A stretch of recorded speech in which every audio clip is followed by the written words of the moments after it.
Hi guys, this technique is going to be very useful for you because in a fight the first thing an opponent often does is grab your collar. So in this video the technique we are going to teach you are very easy, very quick and perfect, and anyone can learn this technique.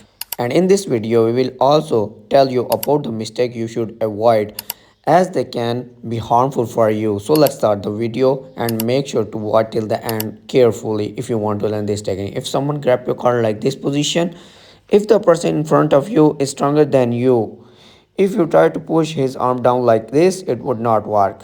And if you try to twist it this way, it would not bend easily either. So this is a mistake you should not make.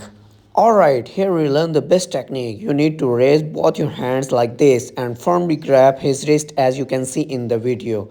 Then with strength, turn your shoulder toward him and place your right leg behind his leg. You can see that this breaks his balance, and from here using the full strength of your body you can bring him down like this.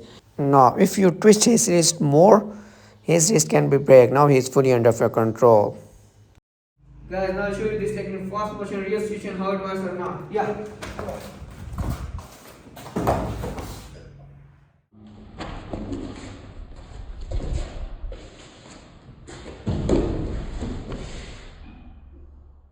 Guys, this technique is very effective, but it depends on how much you practice it. Only with practice will you be able to perform this technique properly. If you like the video and want to learn more techniques, make sure to subscribe to our channel, share the video, and don't forget press the bell icon. Thank you.